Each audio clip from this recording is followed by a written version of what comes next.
कम budget में आप काठमांडू का भी यात्रा कर सकते हैं। तो आप सभी जानकारी आपको इस वीडियो में दिया गया है कि किस तरह जो है आप यात्रा कर सकते हैं, उस पहाड़ियों के जो है सैर कर सकते हैं। पशुपतिनाथ जी का दर्शन कीजिए जी, क्योंकि कहा जाता है कि पशुपतिनाथ जी का दर्शन कर लिए जी तो 12 ज्योतिर्लिंग का दर्शन कर लिए। आपको अगर व्यू लेना है तो पोखरा जाना पड़ेगा। कालीन चौक जो है एक स्नो खेलने की जगह है, जैसे बर्फ जो बोला जाता है, बर्फ खेलने की जगह है। एक मैन मेड है तालाब, वहाँ भी जा सकते हैं, भरत ताल। और मुक्तिनाथ का जो दर्शन कर लिया, मोक्ष का प्राप्ति ले लिया डायरेक्ट। टी गार्डन वगैरह घूमना है तो कन्याम जाइए। श्री अंतु है पिकनिक स्पॉट। नमस्कार, आप देख रहे हैं डिजिटल बिहार न्यूज। देखिए, कुछ दिनों के बाद जो है नया साल का आगाज होने वाला है। लोग नए साल में प्रवेश करेंगे और बहुत सारे मन में ऐसे कामनाएं होती है जो नए साल में लोग करना चाहते हैं कि आगे हमें किस तरह से प्लान करना है। इसी कड़ी में लोग जो खास करके युवा वर्ग होते हैं वो पिकनिक भी मनाना चाहते हैं, टूर प्लेस पे जाना चाहते हैं। और ये सीमावर्ती क्षेत्र है, बॉर्डर इलाका है और यहाँ के युवाओं का जो है जोश जुनून होता है खास करके पहाड़ के वादियों में जाने का। जो नेपाल है, पड़ोसी राष्ट्र नेपाल है, लोग नेपाल जाना चाहते हैं और पहाड़ के वादियों का सैर करना चाहते हैं। खास करके युवा वर्गों में यह उल्लास होती है। तो चलिए इसी पे आज हम जानकारी देने के लिए उपस्थित हुए हैं कि नेपाल जाने के लिए किस तरह आप उस टूर प्लेस पे जाना चाहते हैं जो सबसे ज़्यादा खूबसूरत है। आप उस पहाड़ के वादियों में अपना समय बिताना चाहते हैं। जो खास दिन होता है 1 जनवरी का, वो आप किस तरह जो है उसका एंजॉय कर सकते हैं। तो हमारे साथ एक युवा है जो सैकड़ों बार नेपाल जा चुके हैं, लगभग सभी टूर प्लेस पर टूर कर चुके हैं। उसी को लेकर आज हम इनसे बात करेंगे। जी अविनाश जी, स्वागत है। धन्यवाद। जिस तरह अभी नया साल आने वाला है, कुछ दिनों के बाद जो है नया साल आएगा, हम लोग 2026 में प्रवेश कर जाएंगे जी। उस दिन का इंतजार लोगों को रहता है कि 1 जनवरी को खास मनाया जाए, उस दिन को खास आनंद किया जाए, उसको एंजॉय किया जाए। तो यहाँ का जो युवा होता है, हम देखते हैं हर साल देखते हैं बॉर्डर पे जो है हजारों के संख्या में गाड़ियाँ जाती है नेपाल। तो क्या लगता है युवाओं का रुझान नेपाल की ओर होता है। तो आप सैकड़ों बार जा चुके हैं नेपाल, बिल्कुल सभी टूर प्लेस पे जा चुके हैं। बिल्कुल जा चुके हैं। बताएंगे कहाँ जाना है, क्या क्या मिल सकता है वहाँ पे, क्या देखने को मिलेगा। आप पहली बार जा रहे हैं जी तो आप काठमांडू जा सकते हैं जी। जैसे जठी से जो जाना चाह रहा है, जठी से जाइए हाँ। या भिट्ठा मोड़ अपना पड़ोसी हाँ। बॉर्डर है हाँ। उससे जाइए तो वहाँ पे भंसार लेना पड़ेगा आपको हाँ। उसके लिए गाड़ी का आरसी लेना पड़ेगा हाँ। और आपका लाइसेंस होना अनिवार्य है। ओरिजिनल दोनों होना चाहिए जी। तो आप ओरिजिनल लेकर जाइएगा तभी आपको पास दिया जाएगा जी। तो जैसे हम लोग पास बोलेंगे, वो लोग नेपाल के भाषा में भंसार बोलते हैं जी। तो भंसार अपना 4 व्हीलर का जो है वो 600 करके नेपाली एनसी करके जो है हाँ। करेंसी लगता है नेपाली 600 डे का लगता है। अगर 2 व्हीलर से जा रहे हैं, जैसे बाइक वगैरह से जा रहे हैं, बाइक राइडिंग का सबको मन होता है कि बाइक राइड करें नेपाल में, तो बाइक से जाना चाहते हैं तो 200 एनसी नेपाली रुपीज करके लगता है डेली करके जी। अब आ गया है क्या माउंटेन बाइकिंग हाँ। तो माउंटेन बाइकिंग का अलग परमिट होता है, वो अब नया पे निकला है। नहीं तो आपको माउंटेन बाइकिंग नहीं करने दिया जाएगा, माउंटेन बाइकिंग नहीं करने दिया जाएगा जी। तो आप अगर नेपाल जाना चाहते हैं तो सबसे अभी ठंड का मौसम है एक हाँ। तो आप जाइए 4 व्हीलर से। काठमांडू जाना चाहते हैं तो काठमांडू में पहले आप पशुपतिनाथ जी का दर्शन कीजिए, क्योंकि कहा जाता है कि पशुपतिनाथ जी का दर्शन कर लिए तो 12 ज्योतिर्लिंग का दर्शन कर लिए जी। आप वो कीजिए, पहले पशुपतिनाथ दर्शन कीजिए हाँ। उसके जस्ट बगल में ही आप इस बगल वो जो नदी है हाँ। नदी पे जो चिताएं जलती है हाँ। इस साइड से पशुपतिनाथ है हाँ। और राइट साइड से हाँ। वो शक्तिपीठ का मंदिर, वो भी दर्शन कीजिए, वो भी जरूरी है, बहुत जरूरी है। वहीं पे आपको जो पशु के रूप में मृग आए हुए थे पशुपतिनाथ में, तो वो भी दर्शन करने को मिलेगा, वो भी शक्तिपीठ मंदिर में मिलेगा, उसी में है, उसी परिसर में है जी। बहुत अच्छे से आपको दर्शन होगा पशुपतिनाथ जी का हाँ। आपको जाना चाहिए दर्शन के लिए, तो आपको 3 बजे सुबह उठना पड़ेगा। 3 बजे सुबह उठना पड़ेगा। होटल की व्यवस्था क्या है? होटल की व्यवस्था तो बहुत अच्छी है वहाँ की, मतलब कि लोग वहाँ के बहुत पोलाइट है। आप जाइएगा, आप किसी से भी पूछिएगा कि हमको आपका बजट कम है हाँ। आप घूमना चाहते हैं लेकिन बजट कम, जी, बहुत से बहुत ऐसे होटल हैं जो अपना चीप रेट पे व्यवस्थायिक रूप से रखे हुए हैं होटल को, जो कि टूरिज्म बढ़ाने के लिए। ऐसे भी होटल है जो कि पैसे नहीं लेते हैं स्टे करने के। आप अगर बात विचार कर रहे हैं उनसे अच्छे से तो पैसे तक नहीं लेते हैं। उसका रेट होता है आपको मान लीजिए 800 NC पर पर्सन के हिसाब से वहाँ नहीं होता है। हाँ। वहाँ होता है डायरेक्ट रूम लीजिए, उसमें तीन चार लोग रहिए, कोई दिक्कत नहीं है। आपको 800 NC तो 500 इंडियन ऐसे करके 1.6 से हाँ। भागा कर लीजिए जी। वहाँ पे रहिए एकदम, एक दिन रुकिए, पशुपतिनाथ जी दर्शन कीजिए और अगल बगल का जानकारी दे रहे हैं वहाँ पे घूमने वाला क्या सब जगह है। तो वहाँ पे बगल में ही चंद्रागिरी हिल्स करके है। चंद्रागिरी हिल्स बहुत ऊपर है, लगभग वही 5000-6000 फीट ऊपर है। तो आपको केबल कार का सहारा लेना पड़ेगा। केबल कार वहाँ पे बहुत अच्छा है, बहुत लोग जाते हैं वहाँ से। तो वहाँ नेपाली लोग का 700 और 800 करके नेपाली करेंसी करके है। और इंडियन जैसे सार्क कंट्री हो गया, जैसे पड़ोसी देश हो गया, इंडिया, भूटान, ये सब जो हो गया ना, तो उसको सार्क कंट्री बोला जाता है। तो वहाँ सार्क कंट्री का अलग हिसाब किताब है, अलग से लेते हैं। तो सार्क कंट्री का आपको 1300 करके नेपाली रुपीज लेगा, 1300 करके जी। और जो फॉरनर है हाँ। जैसे इंग्लैंड से आए हैं, USA से आए हैं, उनका अलग है चार्ज जी। उनका 3000 NC है। तो आप चंद्रागिरी जाइए, वहाँ पे घूमिए, सिनेरियो व्यू है एकदम माउंट एवरेस्ट का। और वहाँ पे एडवेंचरिंग करने वाला है, साइकिलिंग वगैरह है, आप साइकिलिंग वगैरह कर सकते हैं। ऊपर में भी एक शिवालय मंदिर है, बहुत अच्छा व्यू है वहाँ पे, इसलिए शिवालय मंदिर है। और वहाँ पे आप दर्शन कीजिए, अगल बगल में घूमिए, व्यू आएगा आपको माउंट एवरेस्ट का, वहाँ घूम लीजिए। आप खाना वगैरह खाना हो तो वहाँ पे मिल जाएगा। लेकिन मेरा राय है कि आप खाना वहाँ पे ना लेके, वहाँ पे बहुत महंगा पड़ेगा। आप बजट फ्रेंडली है, बजट फ्रेंडली है तो आपको महंगा पड़ जाएगा ऊपर में, क्योंकि वो लोग ट्रांसपोर्टेशन को लेके महंगा करता है। ट्रांसपोर्टेशन जहाँ नहीं होगा वहाँ तो महंगा होगा ही ऑलरेडी। जी बिल्कुल।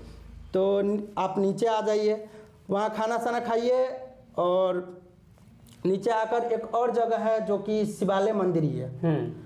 तो वो पड़ता है आपको सेंटर जोन काठमांडू जो है ना, वहाँ का 8 किलोमीटर दायरे में स्वयंभूनाथ करके मंदिर है। स्वयंभूनाथ मंदिर जाइए, उसको मंकी टेम्पल के नाम से भी जाना जाता है जी, नॉन एज मंकी टेम्पल जी। तो मंकी टेम्पल के नाम से जाना जाता है, वहाँ जाइए, आपको बहुत सारे मंकी मिलेंगे देखने को, बहुत सारे एकदम पर्यटक मिलेंगे वहाँ पे देखने को। वहाँ घूमिए, बगल में ही मिलिट्री हॉस्पिटल है, आप पता चल जाएगा आपको। जब शंभुनाथ से व्यू लीजिएगा तो वीरेंद्र हॉस्पिटल का व्यू आएगा, अच्छा लगेगा एकदम देखने में। वहाँ पे शंभुनाथ सभी जाते हैं देखने के लिए, दर्शन करने के लिए, बहुत अच्छा जगह है। और काठमांडू का जो फॉरनर स्टे जगह है वो आपको थामेल है। थमेल और थामेल, मेरा प्रोनाउंसिएशन गलत होगा, लेकिन थामेल करके जगह है। वहाँ पे फॉरनर्स लोग आते हैं ट्रैकिंग्स के लिए, जो ट्रैकिंग गियर्स होते हैं उसके लिए, जो सामान वामान लेना है और माउंट एवरेस्ट ट्रैक करना है तो उसके लिए आते हैं, बहुत सारे फॉरनर्स आते हैं जी। और आपको अगर बजट फ्रेंडली में रहना है तो पशुपतिनाथ के बगल अगल में रह लीजिए जी। 800-1000 NC में आपको रूम मिल जाएगा। पोखरा का बात करेंगे सर, पोखरा आप गए हुए? बिल्कुल गए। पोखरा आपको व्यू के लिए जाना जाता है, व्यू के लिए जाना जाता है जी। पोखरा मतलब व्यू जी। अब पोखरा जा रहे हैं तो पहले तो आप पोखरा जाइएगा तो आपको एजेंट लोग आ जाएगा, जाइएगा कि आ जाएगा, कहीं ना कहीं आपको टकरा जाएगा एजेंट लोग। एजेंट लोग भी बहुत बढ़िया है, वहाँ पे कोई स्कैम नहीं होता है। आपको फीवा लेक साइड ले जाएगा, वहाँ पे आपको रूम दिलाया जाएगा। अब तो रात में जाएंगे, पहुँचेंगे ही रात में, क्योंकि यहाँ से दूरी काफ़ी दूर है। अपना जैसे जठी बॉर्डर है, बिटामन बॉर्डर है, वहाँ से 450 किलोमीटर पोखरा पड़ता है। 450 किलोमीटर। तो अगर पहुँचते पहुँचते शाम हो जाता है तो एजेंट लोग मिल जाता है तो आपको रूम दिला देगा। तो वहाँ पे रूम का ऐसा है कि थोड़ा है महंगा, लेकिन आपको महंगा नहीं लगेगा, इंडियन करेंसी थोड़ा अपना है। तो 1500 NC करके रूम मिल जाएगा, 2000 NC करके रूम वहाँ पे मिल जाएगा रहने को। अच्छा रूम है, एकदम लग्जरी रूम है, जैसा रूम लीजिएगा वैसा मिल जाता है। फीवा लेक साइड लीजिएगा रूम, जो कल हो के सुबह में व्यू मिले आपको। वहाँ पे जाइए, बोट राइड कीजिए, सिंगल बोट राइड कीजिए, ग्रुप बोट राइड कीजिए। बहुत सारे झील है, बगल में वहाँ पे झरने भी है, आपको ले जाया जाएगा झरना दिखाने के लिए। उसके बाद बीच में फीवा लेक के बीच में ही एक मंदिर है, शिवालय मंदिर, वहाँ दर्शन कीजिए जी।